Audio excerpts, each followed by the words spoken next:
ओम शांति। ओम शांति बाबा। आज हम अध्ययन करने जा रहे हैं परम पिता परमात्मा के अनमोल मधुर महावाक्यों को। और ये मुरली अमूल्य है, अनमोल है। ये हम तब अनुभव करते हैं जब बाबा के परम पिता परमात्मा के चैतन्य उपस्थिति में इसका अध्ययन करते हैं। और तब जब बाबा की मुरली की एक एक बात हमारे बुद्धि में ऐसे गूंजती है जैसे बाबा मेरे साथ खड़े हैं और मुझसे कान में कह रहे हैं। जब भी कोई परिस्थिति हो, कोई भी बात हो, हमारी बुद्धि में बाबा की ये बातें गूंजने लगती हैं। तो इतना श्रेष्ठ जब अनुभव होता है तो हमारे विकर्म विनाश होते हैं, क्योंकि हमारी प्रतिक्रियाएं बाबा की सारे गुणों से की स्मृति के साथ होता है और शक्तियों की जागृति के साथ होता है। तो विकर्म वहीं के वहीं भस्म होते हैं, विनाश होते हैं। तो ऐसा श्रेष्ठ अनुभव पाते हुए हम अपनी अवस्था में लगातार ऊपर उठ सकते हैं, ऊपर आते चले जाते हैं। और इसके लिए करना क्या होता है? बस छोटा सा एक काम है कि हमें अपने दिनचर्या में एक समय, एक स्थान निर्धारित करना है। उस स्थान पर उस समय बड़े फुर्सत से, बड़े इत्मीनान से बैठना है और ये काम प्रतिदिन करना है। कोई भी दिन न छूटे, हर दिन फुर्सत से बैठना है। एक विशेष स्थान अगर रखें, जैसे भक्ति मार्ग में हम पूजा के लिए, और समय भी इस ब्रह्मा कुमार का थोड़ा सा स्पष्टीकरण है कि समय का मतलब ये नहीं कि 7 बजे।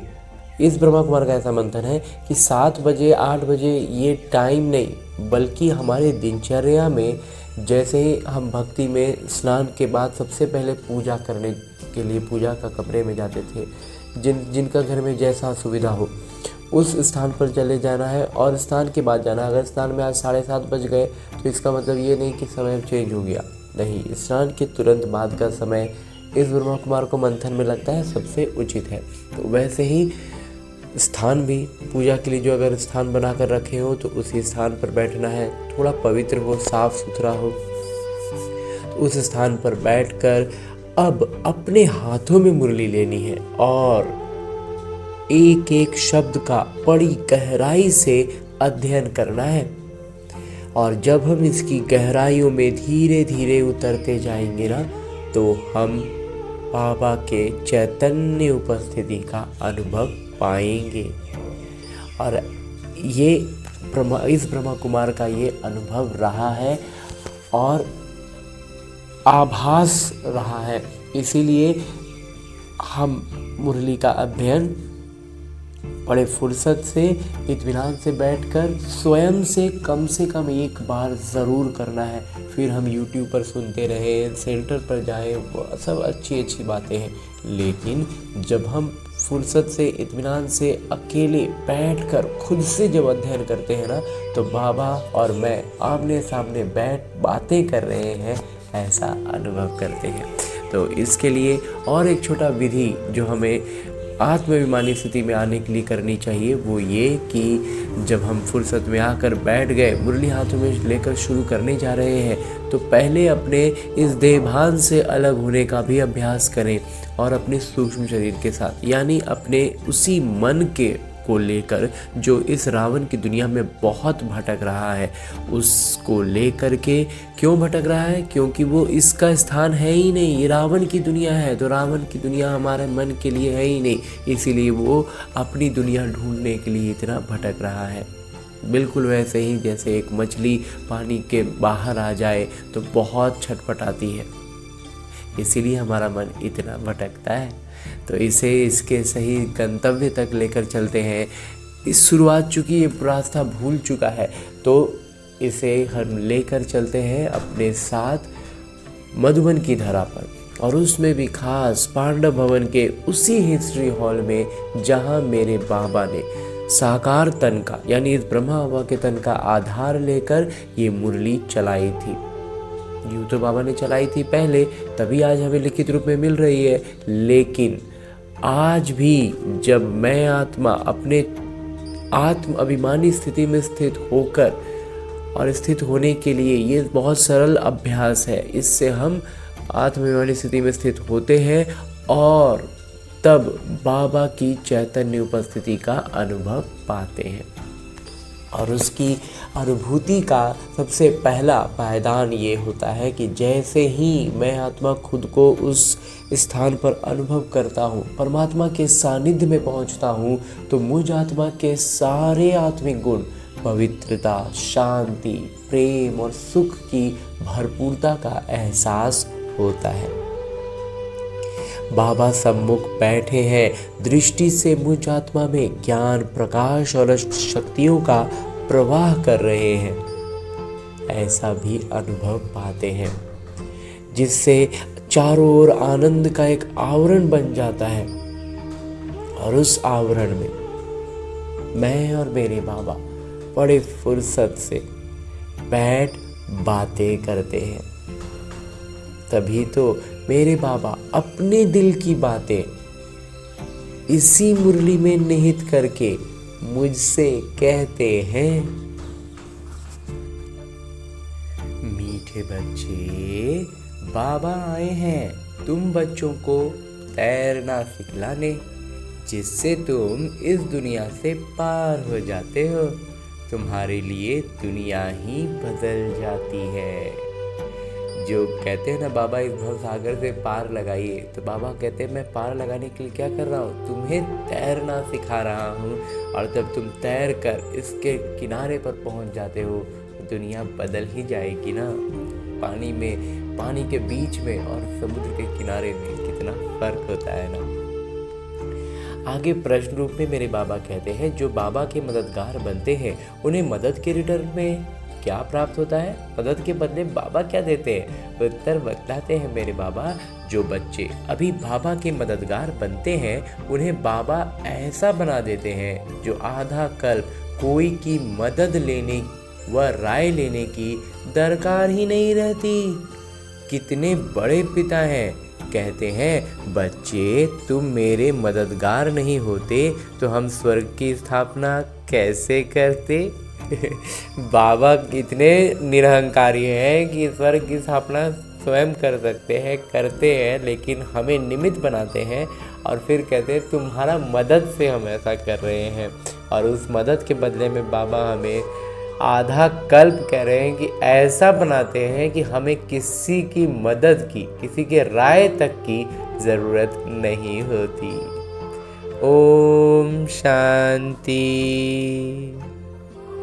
मीठे मीठे नंबरवार अति मीठे रूहानी बच्चों प्रति रूहानी पिता समझाते हैं, क्योंकि बहुत बच्चे बेसमझ बन गए हैं।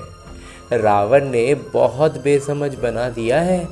अब हमको कितना समझदार बनाते हैं, बाबा हमको कितना समझदार बना रहे हैं। कोई ICS का इम्तिहान पास करते हैं तो समझते हैं बहुत बड़ा इम्तिहान पास किया है।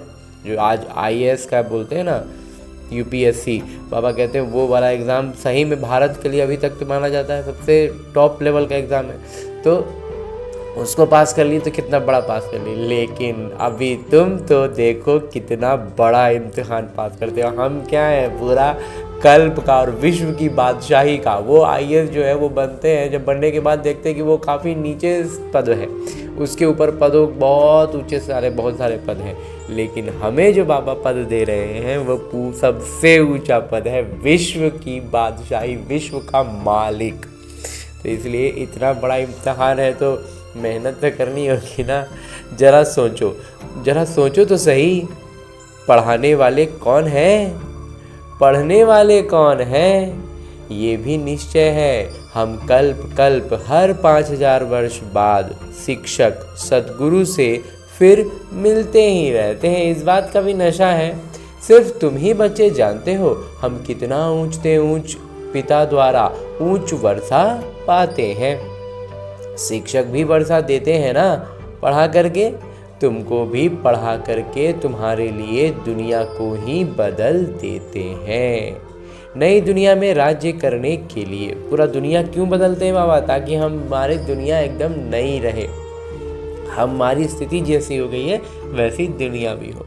भक्ति मार्ग में कितनी महिमा गाते हैं, तुम उन द्वारा अपना वर्षा पा रहे हो। ये भी तुम बच्चे जानते हो कि पुरानी दुनिया बदल रही है। तुम कहते हो हम सब शिव बाबा के बच्चे हैं, बाबा को भी आना पड़ता है पुरानी दुनिया को नई बनाने। बाबा आते हैं तब तो पुरानी दुनिया नई दुनिया बन पाएगी ना। त्रिमूर्ति के चित्र में भी दिखाते हैं कि ब्रह्मा द्वारा नई दुनिया की स्थापना, तो जरूर ब्रह्मा मुख वंशावली ब्राह्मण ब्राह्मणियाँ चाहिए। ब्रह्मा तो नई दुनिया स्थापन नहीं करते, वास्तव में ब्रह्मा एक निमित्त है, वो स्थापन तो शिव बाबा ही करते हैं, रचता है ही बाबा। कहते हैं मैं आकर युक्ति से पुरानी दुनिया का विनाश कराए नई दुनिया बनाता हूँ। नई दुनिया के रहवासी बहुत थोड़े होते हैं, गवर्नमेंट कोशिश करती रहती है कि जनसंख्या कम हो। अब कम तो नहीं होगी, अब इतना जनसंख्या बढ़ गया है कि रोकने से कम होगा। लड़ाई में करोड़ों मनुष्य मरते हैं, फिर मनुष्य कम थोड़े ही होते हैं। बाबा कहते इतना करोड़ करोड़ मनुष्य तो मरे बड़े बड़े युद्धों में, कहाँ कम हुआ? जनसंख्या तो फिर भी बढ़ती जाती है, ये भी तुम जानते हो। तुम्हारी बुद्धि में विश्व की आदि मध्य अंत का ज्ञान है। तुम अपने को स्टूडेंट भी समझते हो, अपने आप को हम छात्र भी समझते हैं, तैरना भी सीखते हो। और ये जो हम छात्र हैं, किस चीज़ के छात्र हैं? तैरना सीखने के लिए। इस जीवन रूपी भंवर से, समुद्र से तैर रहे हैं, तैरना सीख रहे हैं। कहते हैं ना नैया मेरी पार करो। बहुत नामी ग्रामी होते हैं जो तैरना सीखते हैं। अभी तुम्हारा तैरना देखो कैसा है, एकदम ऊपर में चले जाते हो फिर यहाँ आते हो। वो तो दिखलाते हैं इतने माइल्स ऊपर में गए। तुम आत्माएं कितना माइल्स ऊपर में जाते हो?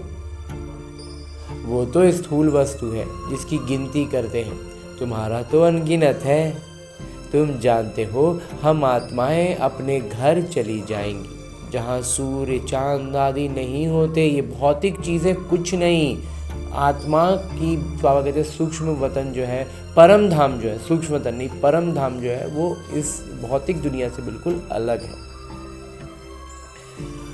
सूर्य चांद नहीं होते, तुमको खुशी है, वो हमारा घर है, हम वहाँ के रहने वाले हैं। मनुष्य भक्ति करते हैं, पुरुषार्थ करते हैं मुक्ति धाम में जाने के लिए। बहुत इतने समय से जो सब कर रहे हैं कि हम सिर्फ मुक्ति धाम के लिए, परंतु कोई जा नहीं सकते। कोशिश कितना भी कर ले कोई जा ही नहीं सकते। जब तक बाबा आके द्वार न खोले कोई नहीं जा सकते। मुक्ति धाम में भगवान से मिलने की कोशिश करते हैं, अनेक प्रकार के यत्न करते हैं। कोई कहते हैं हम ज्योति ज्योत में समा जाएं, कोई कहते हैं मुक्ति धाम में जाएं। मुक्ति धाम का किसी को पता नहीं है, तुम बच्चे जानते हो। बाबा आए हुए हैं, अपने घर ले जाएंगे। मीठा मीठा बाबा आए हुए हैं, एकदम मीठे हैं मेरे बाबा।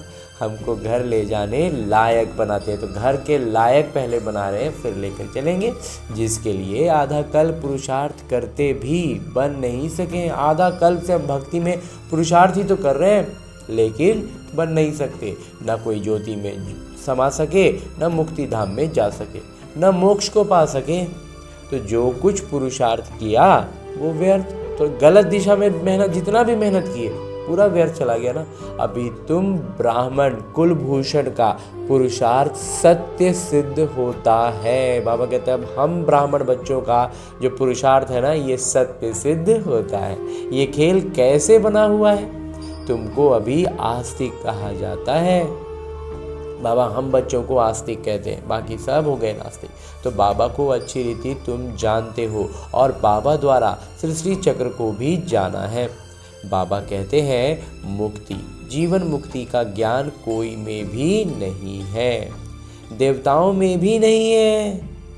बाबा को कोई नहीं जानते तो किसी को ले कैसे जाएंगे? जब कोई जानते ही नहीं तो लेकर कैसे जाएंगे? कितने ढेर गुरु लोग हैं, कितने उन्हों के फॉलोअर्स बनते हैं। सच्चा सच्चा सद्गुरु है शिव बाबा। उनको तो चरण है नहीं, वो कहते हैं हमको तो चरण है ही नहीं, तो मैं कैसे अपने को पूजवाऊँ। चरण पूजते हैं ना हम, तो बाबा कहते हैं मैं कैसे चरण पूजवाऊँ, मेरा तो चरण है नहीं। बच्चे विश्व के मालिक बनते हैं, उनसे थोड़े ही पूजवाऊँगा।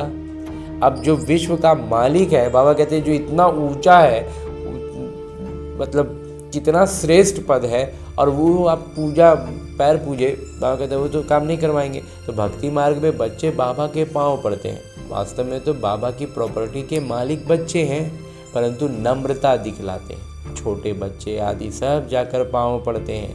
यहाँ बाबा कहते हैं तुमको पाँव पड़ने से भी छुड़ा देता हूँ। कितना बड़े पिता हैं। बाबा कहते हैं मैं भक्ति में नम्रता से, श्रद्धा से पाँव पड़ते हैं, मतलब झुकते हैं, लेकिन बाबा कहते हैं तुमको यहाँ मैं उससे भी छुड़ा देता हूँ। वो करने की ज़रूरत नहीं है, क्योंकि मेरे खुद के पाँव है नहीं। तो फिर पाँव क्यों पूजोगे, कैसे पूजोगे। तो और किसी का कोई मतलब नहीं रहता है। तो बाबा इतने निरहंकारी है ना कि हमें बताते हैं कि हम बहुत श्रेष्ठ हैं।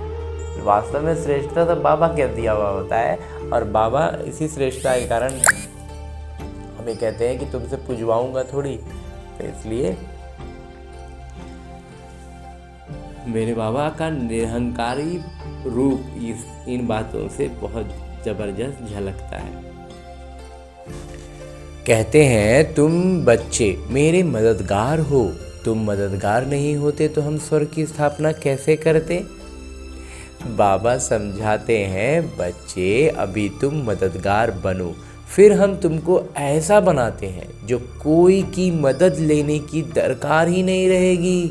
किसी का कोई मदद का मतलब खुद में इतना बुलंद और इतना स्थिर होंगे, इतने बुद्धिमान होंगे कि किसी का मदद की ज़रूरत नहीं होगी। तुमको कोई के राय की भी दरकार नहीं रहेगी। मतलब राय भी एक तरह का मदद हुआ ना, बाबा कहते हैं वो भी नहीं। जैसे दुख का बाबा कहते हैं ना स्वर्ग में नाम ही नहीं होगा, निशान ही नहीं होगा, बिल्कुल वैसे ही मदद की ज़रूरत ही नहीं होगी।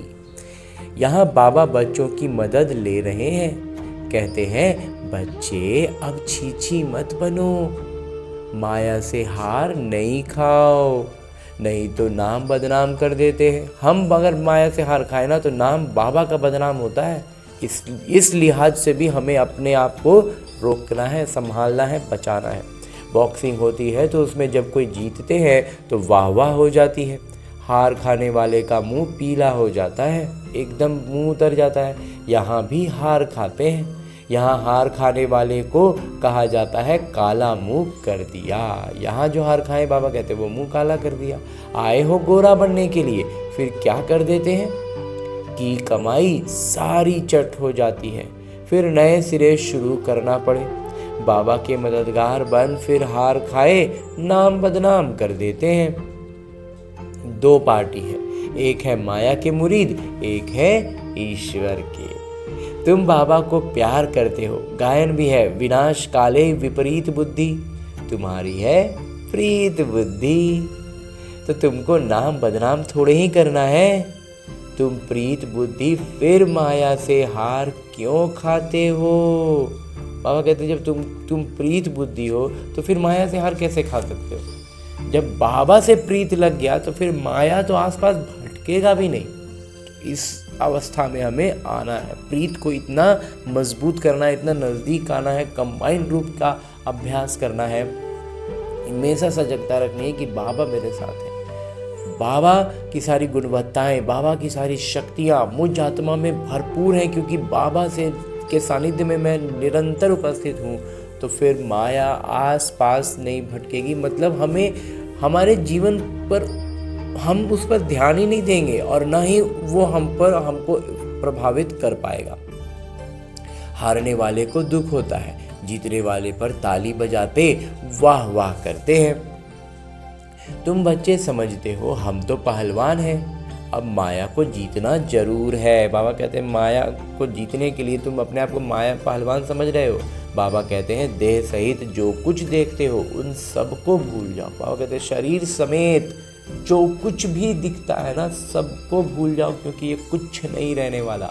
मामेकम याद करो। माया ने तुमको सतो प्रधान से तमो प्रधान बना दिया है, अब फिर सतो प्रधान बनना है। माया जीते जगत जीत बनना है, ये है ही हार और जीत, सुख दुख का खेल। रावण राज्य में हार खाते हैं, अब बाबा फिर वर्थ पाउंड बनाते हैं। बाबा ने समझाया है, एक शिव बाबा की जयंती ही वर्थ पाउंड है। बाबा कहते हैं सिर्फ एक शिव बाबा का अवतरण ही बेशकीमती बात घटना हम अपने इस मानव रूपी सृष्टि मानव सृष्टि के लिए बाबा बतलाते हैं, और कोई भी काम और कोई भी घटना इतनी बेशकीमती नहीं है।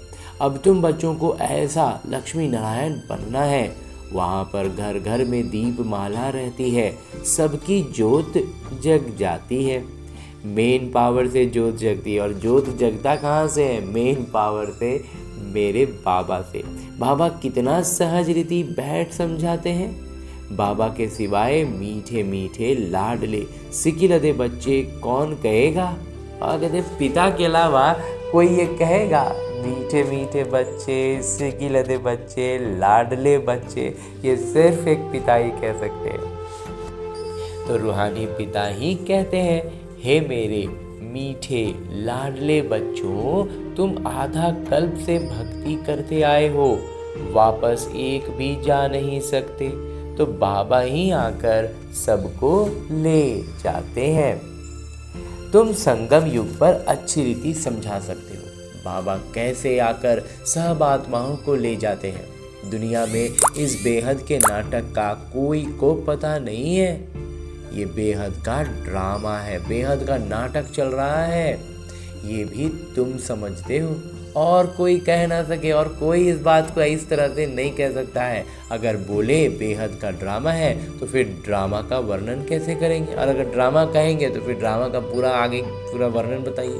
तो यहाँ तुम 84 के चक्र को जानते हो, तुम बच्चों ने जाना है, तुमको ही याद करना है। बाबा कहते हैं हम जाने हैं और हमको ही सारा कुछ याद स्मृति में रखना है, तो हर एक घटना को हम उसी नज़रिए से देखेंगे, तो हमारे भीतर की जो प्रतिक्रियाएं हमारी उभरती है ना, उसी अनुसार एकदम सौम्य शीतल हो जाती है। बाबा कितना सहज बतलाते हैं, भक्ति मार्ग में तुम कितने धक्के खाते हो, तुम कितना दूर स्नान करने जाते हो। एक लेक है, कहते हैं उसमें डुबकी लगाने से परियां बन जाते हैं। तो बाबा कहते हैं कोई एक ऐसा झील बताते हैं जिसमें नहाने से परी बन जाएंगे। अभी तुम ज्ञान सागर में डुबकी मार, परिज़ादा बन जाते हो। बाबा कहते हैं वास्तव में ये झील क्या है? ये ज्ञान सागर है ना। इसमें जो डुबकी लगाएगा ओतप्रोत हो जाएगा ज्ञान से, वो परी बन जाएगा, परिजात बन जाएगा।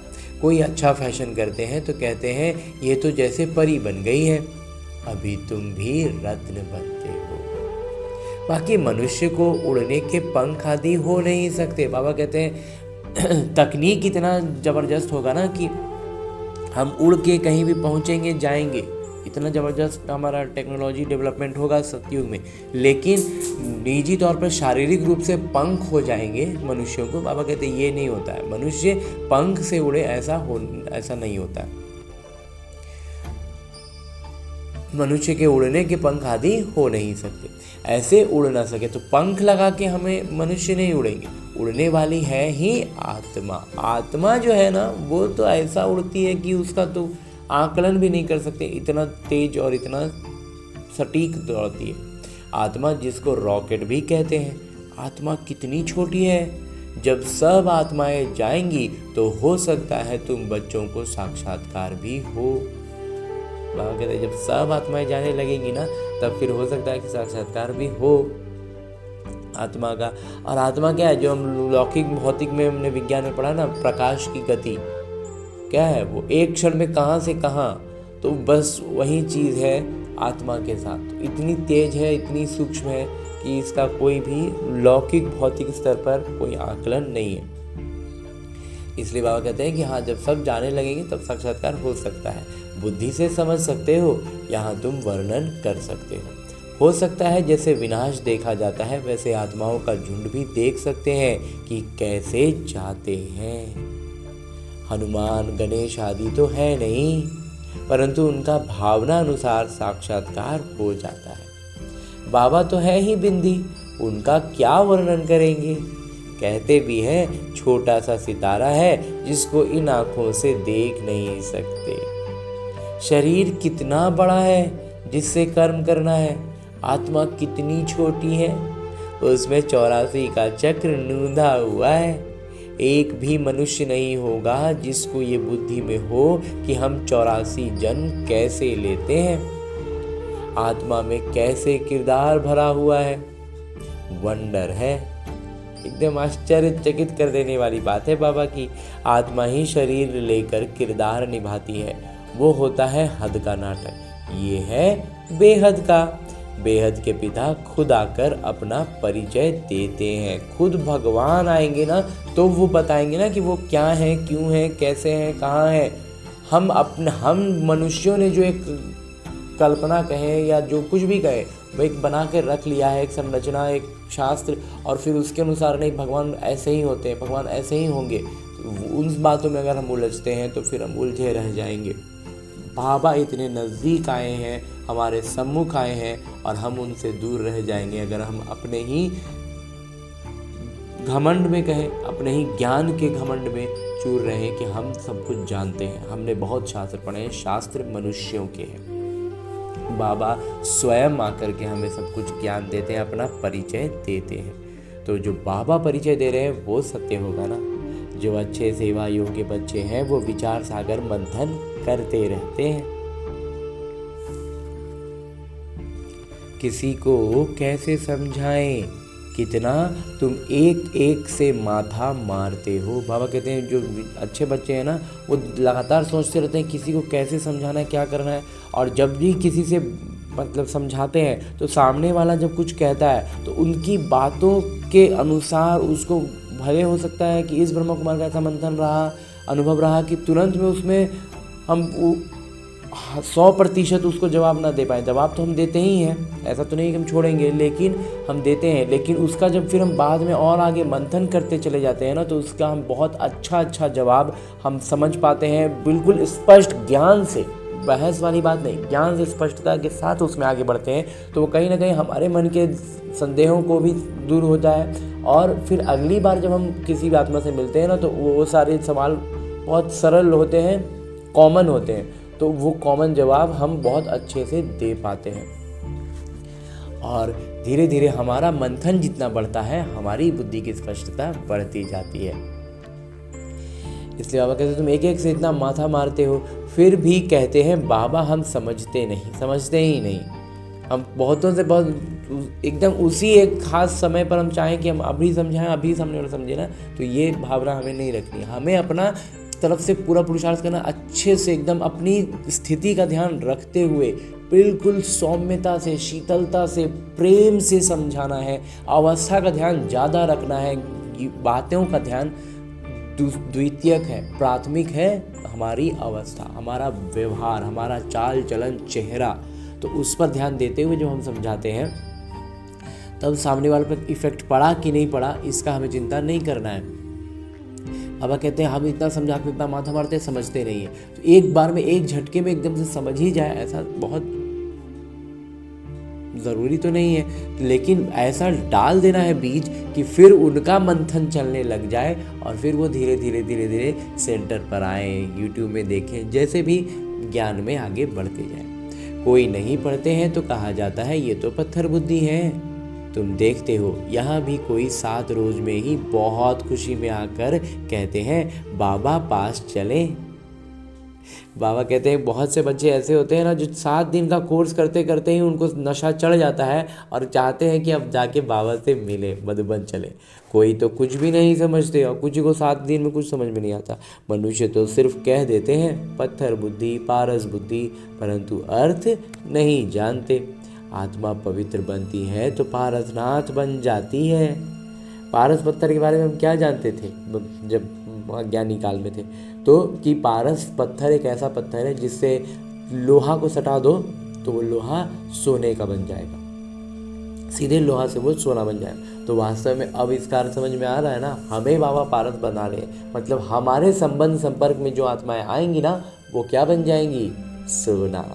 तो ऐसा क्वालिटी, ऐसी स्थिति अपनी बनानी है। पारसनाथ का मंदिर भी है, सारा सोने का मंदिर नहीं होता है, ऊपर में थोड़ा सोना लगा देते हैं। तुम बच्चे जानते हो, हमको बागवान मिले हैं, कांटे से फूल बनने की युक्ति बतलाते हैं। गायन भी है ना, गार्डन ऑफ अल्लाह। तुम्हारे पास शुरू में एक मुसलमान ध्यान में जाता था, कहता था खुदा ने हमको फूल दिया, खड़े खड़े गिर पड़ता था, खुदा का बगीचा देखता था। अब खुदा का बगीचा दिखाने वाले तो खुद ही खुदा होंगे, खुदा का बगीचा खुदा ही तो दिखाएंगे ना, और कोई कैसे दिखलाएंगे? तो तुमको वैकुंठ का साक्षात्कार कराते हैं। वो तो सिर्फ भाषा है, वो खुदा के रूप में याद कर रहे हैं, खुदा खुदा, और हम बाबा कहते हैं यहाँ वैकुंठ, सब बात एक ही है, सिर्फ भाषा शब्द का अंतर है। बाबा कहते हैं तुमको इसलिए वैकुंठ का साक्षात्कार कराते हैं, खुदा ही ले जाते हैं। और उस वैकुंठ में कौन लेकर जाते हैं? खुदा ही लेकर जाते हैं। खुद तो वहाँ रहते नहीं, लेकिन बाबा वहाँ कहते हैं मैं नहीं रहता हूँ। बाबा का बगीचा है लेकिन बाबा वहाँ नहीं रहते, खुदा तो शांति धाम में रहते हैं, तुमको वैकुंठ का मालिक बना देते हैं। कितनी अच्छी अच्छी बातें तुम समझते हो, खुशी होती है, अंदर में बहुत खुशी होनी चाहिए। अभी हम सुखधाम में जाते हैं, वहाँ दुख की बात नहीं होती। बाबा कहते हैं सुखधाम, शांति धाम को याद करो। तो हमें करना क्या है? बस उन्हीं की यादों में बंधन में रहना है। घर को क्यों नहीं याद करेंगे? जब लौकिक रीति में हम घर से बाहर होते हैं तो घर को याद करते हैं ना कि अरे अब घर जाना है। और अगर कहीं नौकरी कर रहे हैं, घर जाना है छुट्टी में, तो कितना नशा आने लगता है, अरे वाह घर पहुंचना है, घर पहुंचना है, सारी बातें वहाँ की याद आने लगती हैं। तो बस यहाँ पे है कि हमें बहुत ज़्यादा भौतिक तौर पर, लौकिक तौर पर याद में ना आए, लेकिन बाबा जो ज्ञान दे रहे हैं उससे हम उन बातों को जोड़ सकते हैं और उस शांति धाम, सुख धाम का ख्यालों में अपने आप को व्यस्त कर सकते हैं। आत्मा घर जाने के लिए कितना माथा मारती है, जब तब आदि बहुत मेहनत करती है, परंतु जा कोई भी नहीं सकते। कितना भी जब तब करते आए हो, कोई नहीं जा सकता है। झाड़ से नंबरवार आत्माएं आती रहती हैं, फिर बीच में जा कैसे सकती? बाबा कहते हैं कि जो परम धाम में जो आत्माएं रहती हैं, अपने अपने समय पर किरदार निभाने के लिए आते जाती हैं, तो वहाँ से आने का ही काम हो सकता है, जाने का नहीं हो सकता। तो बीच में कोई वापस कैसे जा सकता है, जब बाबा ही यहाँ है। और अभी जब बाबा यहाँ हैं तो अब बाबा सबको शुद्ध करके लेकर चलेंगे। तो तुम बच्चों को रोज़ समझाते रहते हैं शांति धाम और सुख धाम को याद करो। बाबा को भूलने के कारण ही फिर दुखी होते हैं, माया का मोचरा लग जाता है। अब तो ज़रा भी मोचरा नहीं खाना है, मूल है देह अभिमान। बाबा कहते हैं अब मोचरा बिल्कुल नहीं खाना। और उस मोचरा का सबसे मूल आधार, सबसे प्राथमिक बिंदु क्या होती है? शरीर का भाव। तुम अभी तक जिस बाबा को याद करते रहते थे, हे पतित पावन आइए, उस पिता से तुम पढ़ रहे हो, जिस भगवान को हम भक्ति में इतना बोलते थे, इतनी बातें करने का प्रयास करते थे, एकदम लगता था कि सचमुच में पत्थर है और पत्थर से हम कह रहे हैं, तो यह हम अपना ही मतलब वो कर रहे हैं, कहीं कुछ हो तो नहीं रहा है। लेकिन अब जब चैतन्य रूप में बाबा में मिल गए, तो भक्ति का पूरा पूरा परिणाम, पूरा पूरा फल, पूरी श्रद्धा का बाबा हमारा मान रख देते हैं। बाबा कहते हैं तुम्हारा ओबीडियंट शिक्षक भी है। बाबा जो है हमारे इतने आज्ञाकारी है ना कि हमारे मुख से, हमारे मनसा में कोई बात आती है ना, बाबा उसको सुन लेते हैं। मतलब इस लौकिक मुख से कहने की ज़रूरत नहीं होती, मन से बाबा को कहते हैं, दिल ही दिल में कहते हैं, और बाबा चैतन्य रूप में सामने हमारे सुनते हैं। ओबीडियंट सर्वेंट ये शब्द ये ब्रह्मा कुमार नहीं कह सकता बाबा के बारे में। बाबा कहते हैं मैं आज्ञाकारी पिता भी हूँ। बड़े आदमी नीचे हमेशा लिखते हैं ओबीडियंट आपका आज्ञाकारी लिखते हैं हम इस श्रद्धा उसमें क्या कहते हैं शिष्टाचार में, शिष्टाचार के अंतर्गत हम लिखते हैं, जिसको भी पत्र हमने लिखा लिखते हैं आपका आज्ञाकारी। तो बाबा कहते हैं मैं तुम बच्चों को कैसे देखो कैसे बैठ समझाता हूँ। बाबा हमें कितना प्यार से एकदम एकदम निजी तौर पर बगल में बैठ के समझा रहे हैं। सपूत बच्चों पर ही बाबा का प्यार होता है, जो कपूत होते हैं अर्थात बाबा का बनकर फिर धोखेबाज बन जाते हैं, विकार में चले जाते हैं, तो बाबा कहेंगे ऐसा बच्चा तो नहीं जन्मता तो अच्छा था। लौकिक तौर पे पिता कहते हैं ना, जब कोई बच्चा नालायक निकल जाता है ना तो दुखी होकर कहते हैं कि इससे तो नहीं होता बच्चा तो अच्छा होता, लेकिन एक के कारण कितना नाम बदनाम हो जाता है, कितनों को तकलीफ होती है। यहाँ तुम कितना ऊंच काम कर रहे हो, विश्व का उद्धार कर रहे हो, और तुमको 3 पैर पृथ्वी के भी नहीं मिलते। तुम बच्चे किसी का घर बार तो छुड़ाते नहीं हो, तुम तो राजाओं को भी कहते हो कि तुम पूज्य दोहरे सिरताज थे, अब पुजारी बन पड़े हो। अब बाबा फिर से पूज्य बनाते हैं, तो बनना चाहिए ना। थोड़ी देर है, बाबा कहते बस थोड़ी ही देर है, हम यहाँ किसी के लाख लेकर क्या करेंगे। गरीबों को राजाई मिलनी है। अभी जो गरीब है ना, बाबा कहते उनको राजाई मिलनी है। बाबा गरीब निवास है ना, वास्तव में क्या है, बाबा ने इस पर भी पूरा बतलाया हुआ है कि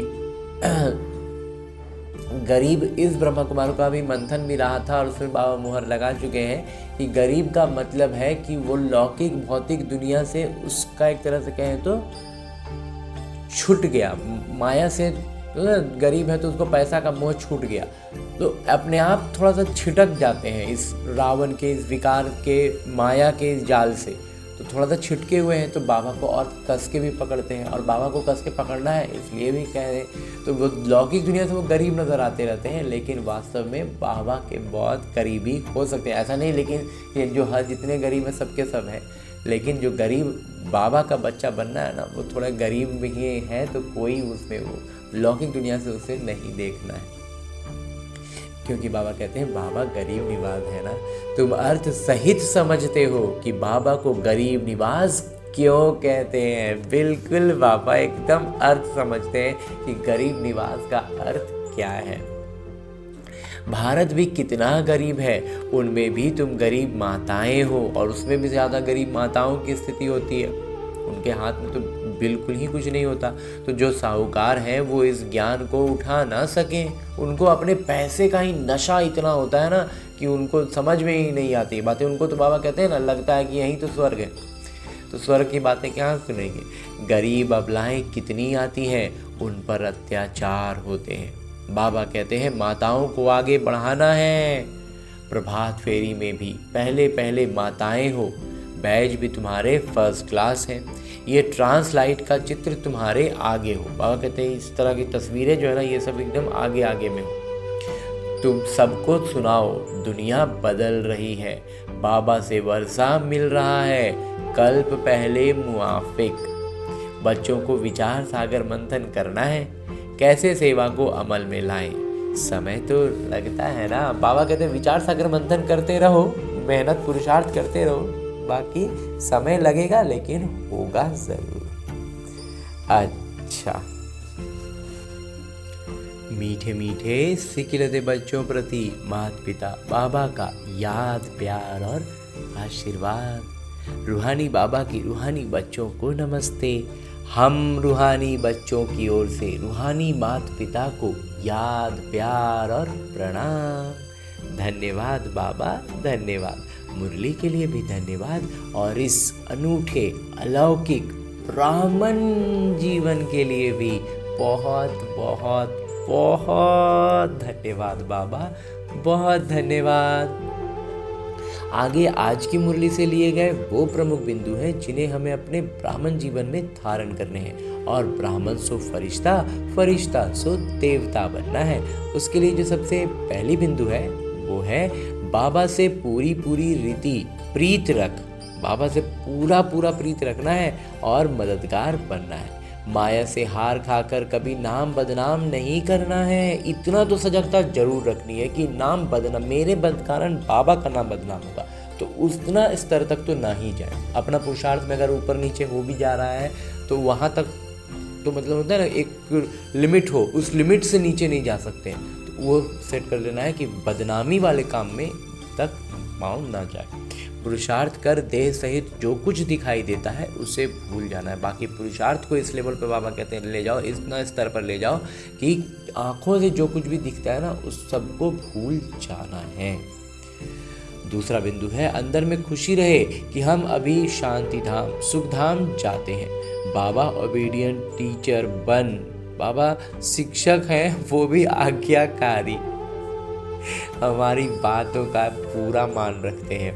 तो बाबा कहते हैं आज्ञाकारी शिक्षक बन हमको घर ले जाने के लायक बनाते हैं। लायक सपूत बनना है, कपूत नहीं। हाँ जी बाबा। और आगे मेरे बाबा वरदान दे रहे हैं। वरदान देते हुए मेरे बाबा कहते हैं हर संकल्प, समय, वृत्ति और कर्म द्वारा सेवा करने वाले निरंतर सेवाधारी भव। बाबा हमें ऐसा सेवाधारी बना रहे हैं जिस सेवाधारी का हर संकल्प सेवा के निमित्त हो, हर संकल्प सेवा का निमित्त हो, हर समय हमारा सेवा में ही लगा रहे। जिस भी स्तर पर, मनसा वाचा कर्मणा, कोई भी स्तर पर समय हमारा सिर्फ सेवा में ही रहे। वृत्ति, हमारी स्थिति ऐसी हो कि सेवा, ये इस बात की सजगता रहे कि हमसे सेवा हो रही है। हमारा चाल चलन चेहरा झलक रहा है ऐसा कि जैसे सेवा हो रही है। बाबा की सारी गुणवत्ताएं शक्तियां झलकेंगी तो सेवा ही हो रही है। और फिर तो कर्म है जिसके द्वारा सेवा निरंतर करना है और हम निरंतर सेवाधारी बनते हैं। विस्तार से बाबा कहते हैं जैसे बाबा अति प्यारे लगते हैं, बाबा के बिना जीवन नहीं, ऐसे ही सेवा के बिना जीवन नहीं। निरंतर योगी के साथ साथ निरंतर सेवाधारी बनो। सोते हुए भी सेवा हो। सोते समय यदि कोई आपको देखे तो आपके चेहरे से शांति, आनंद के वाइब्रेशन अनुभव करे। इतना शांतिमय और आनंदमय स्थिति में आकर सोना है कि चेहरा से वही दिखता रहे। सोए हुए में बाबा कहते हैं सेवा हो जाए। हर कर्मेंद्रिय द्वारा बाबा की याद की स्मृति दिलाने की सेवा करते रहो। अपनी पावरफुल वृत्ति द्वारा वाइब्रेशन फैलाते रहो। बाबा कहते हैं हमारी स्थिति जितनी श्रेष्ठ होगी ना, प्रकंपन उतने अच्छे फैलेंगे, उतनी सुरमई वाइब्रेशंस होंगे, लयबद्ध। तो बाबा कहते हैं अपनी पावरफुल, अपनी शक्तिशाली स्थिति द्वारा प्रकंपन फैलाते रहो। कर्म द्वारा कर्मयोगी भाव का वरदान देते रहो और हर कदम में पद्मों की कमाई जमा करते रहो। तब कहेंगे निरंतर सेवाधारी, अर्थात सेवा योग्य। हाँ जी बाबा। जब इस स्तर की सेवा हमारी होगी ना, तब बाबा कहते हैं हुए हम सेवा योगी।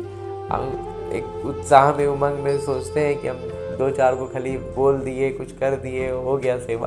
बाबा कहते हैं वो हो गया नामधारी सेवा। नामधारी सेवा नहीं, वास्तविक अर्थों में सेवा करनी है।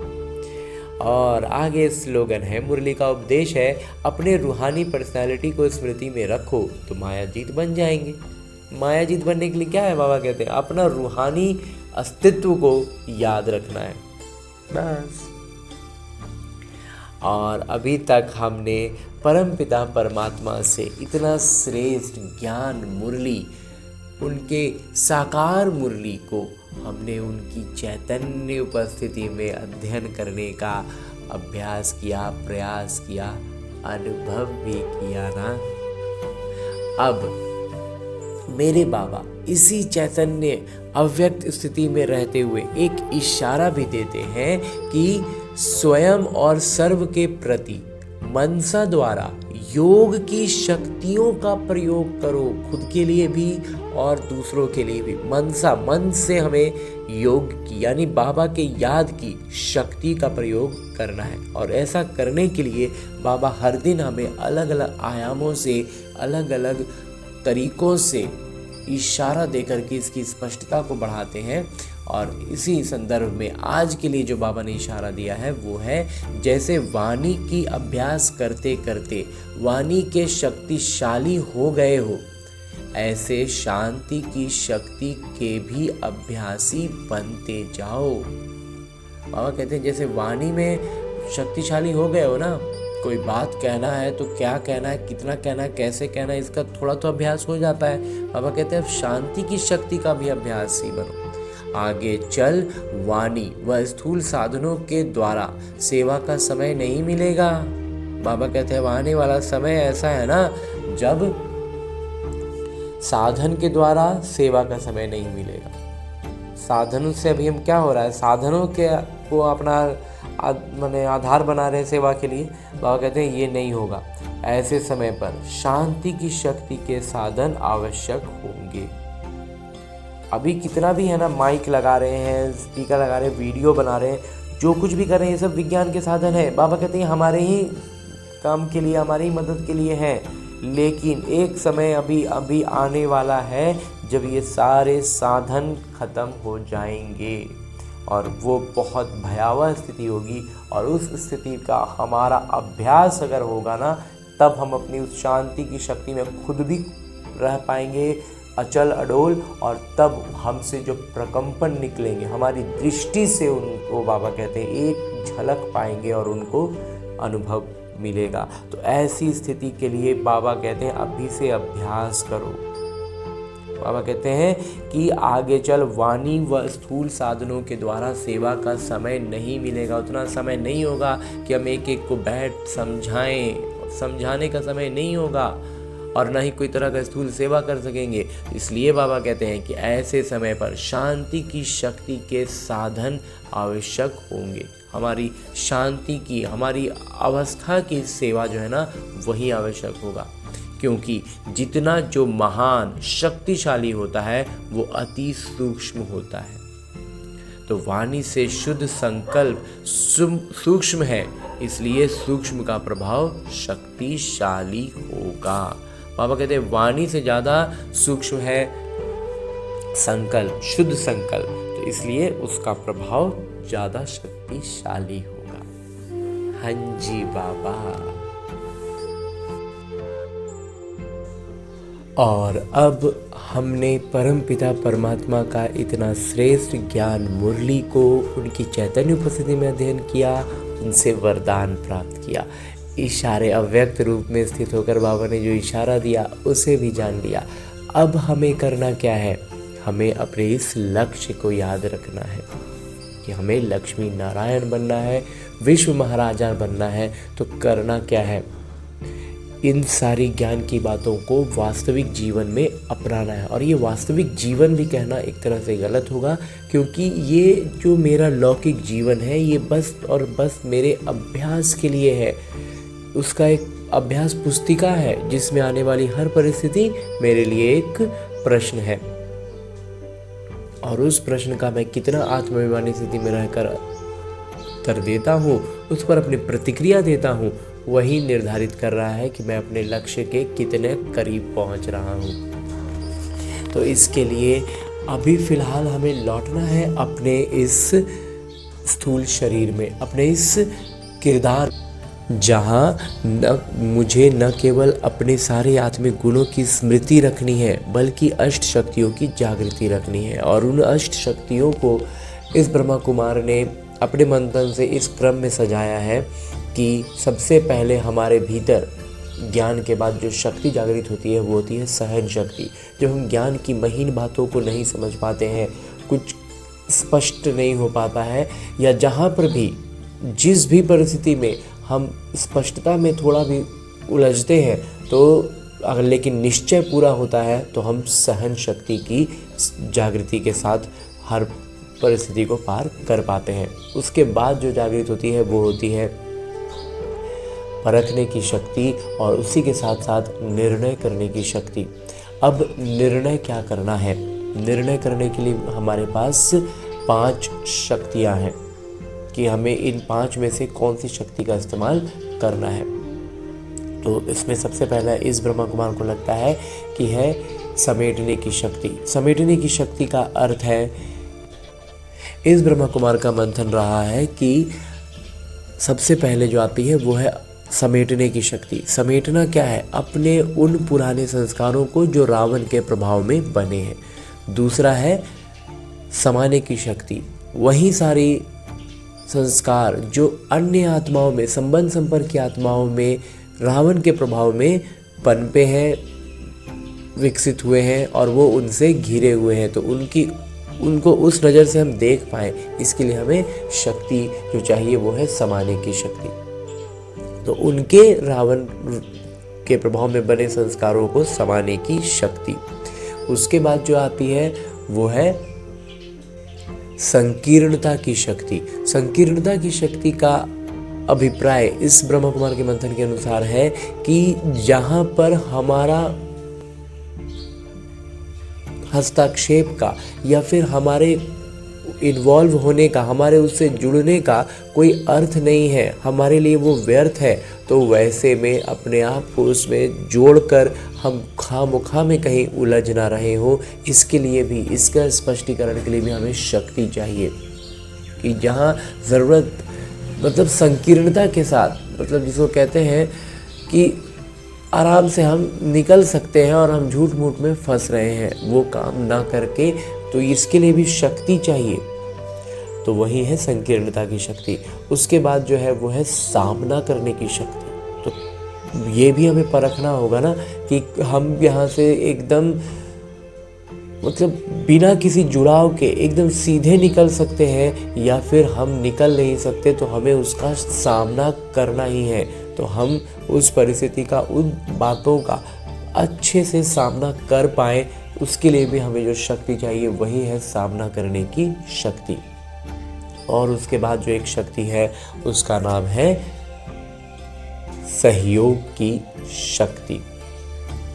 सहयोग की शक्ति का अर्थ है कि जब हम अपने सारे गुणों और शक्तियों से खुद को भरपूर अनुभव करते हैं, सारी शक्तियों की जागृति के साथ होते हैं, तब हम अन्य आत्माओं को सहयोग दे सकते हैं। यूँ तो हम यहाँ गलती ये करते हैं कि आज हमने पहला ज्ञान समझा और हम दूसरों को बताते हैं, तो ये बहुत खुशी और उमंग उत्साह के लिए ठीक है, लेकिन दूसरों को बताने में अगर हम पीछे हो रहे हैं, हम फिसल रहे हैं, वो हमें खींच ले रहे हैं, तो इसका मतलब है कि हम सहयोग की शक्ति से भी निपुण नहीं हुए हैं। तो जब तक हम खुद का पाँव अच्छे से न जमा लें, हम बाढ़ में किसी बह रहे या व्यक्ति को लौकिक तौर पर अगर उदाहरण के रूप में देखें तो किसी को बहता हुआ क्यों हम रोकें और खुद ही हमारे पाँव जमे नहीं हैं, हमने खुद को रस्सी से कोई चीज़ से बांधा नहीं है, तो फिर हम दूसरों को मदद नहीं कर सकते हैं, हम खुद ही बहने लग जाएंगे। तो इसलिए हमें इस बात का स्मृति रखनी है, इस शक्ति को भी समझना है। तो इस तरह की अष्ट शक्तियों की जागृति के साथ सारे सातों आत्मिक गुणों को स्मृति में रखते हुए सारी प्रतिक्रियाएं हमारे इसी अनुसार हो, ऐसा अभ्यास करने के लिए लौटते हैं अपने इस किरदार में, अपने इस स्थूल शरीर में। अच्छा, ओम शांति।